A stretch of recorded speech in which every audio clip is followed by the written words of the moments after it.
ਪਿੰਡੇ 'ਚ ਕਹਿੰਦੇ ਸੋਜਾ ਸਾਜਾ ਜਿਹਾ ਰਹਿੰਦਾ ਹੈਗਾ, ਜਾਂ ਗੋਡੇ ਸੋਜਾ ਰਹਿੰਦਾ ਹੈਗਾ। ਉਹ ਜਿਹੜਾ ਆਪਾਂ ਜਾਂ ਆਲੂ ਉਬਾਲਦੇ ਹਾਂ ਜੀ, ਜਿਹੜਾ ਉਹਦਾ ਪਾਣੀ ਹੁੰਦਾ ਉਹਦੀ ਟਕੋਲ ਕਰ ਲਿਆ ਕਰੇ ਜੀ, ਇਹਦੇ ਨਾਲ ਘੱਟ ਜਾਂਦੀ ਹੈਗੀ ਆਪਣੇ ਜੀ।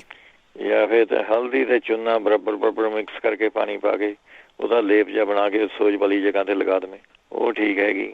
ਫਿਰ ਆਪਣੇ ਕਰੇਲੇ ਦਾ ਰਸ ਤੇ ਇੱਕ ਸੁੰਡ ਥੋੜ੍ਹੀ ਅੱਧਾ ਚਮਚਾ ਨਿੰਬੂ ਦਾ ਰਸ, ਇਹ ਮਿਕਸ ਕਰਕੇ ਖਾਣਾ ਹੈਗਾ ਜੀ ਤੁਸੀਂ। ਅੱਛਾ, ਫਿਰ ਕੇਲੇ ਤੁਸੀਂ ਖਾ ਸਕਦੇ ਹੈਗੇ, ਇਹਦੇ ਨਾਲ ਸੋਜ ਘਟਾ ਦਿੰਦੇ ਜੀ ਬੋਡੀ 'ਚੋਂ ਕੇਲੇ, 2-3 ਕੇਲੇ ਖਾ ਸਕਦੇ ਹੈਗੇ। ਫਿਰ ਜਿਹੜੀ ਅਰਹਰ ਦੀ ਦਾਲ ਹੁੰਦੀ ਹੈ ਉਹਦਾ ਲੇਪ ਜਿਹਾ ਬਣਾ ਕੇ ਉਹ ਤੁਸੀਂ ਸੋਜੇ ਵਾਲੀ ਜਗ੍ਹਾ ਤੇ ਲਗਾ ਸਕਦੇ ਹੈਗੇ। ਤਰਬੂਜ ਦਾ ਰਸ ਕੱਢ ਕੇ ਉਹਦੇ ਵਿੱਚੋਂ ਕਾਲੀ ਮਿਰਚ ਪਾ ਕੇ ਤੁਸੀਂ ਉਹ ਆਪਣੇ ਪੀ ਸਕਦੇ ਹੈਗੇ ਇਹਦੇ ਵਿੱਚੋਂ ਜੀ।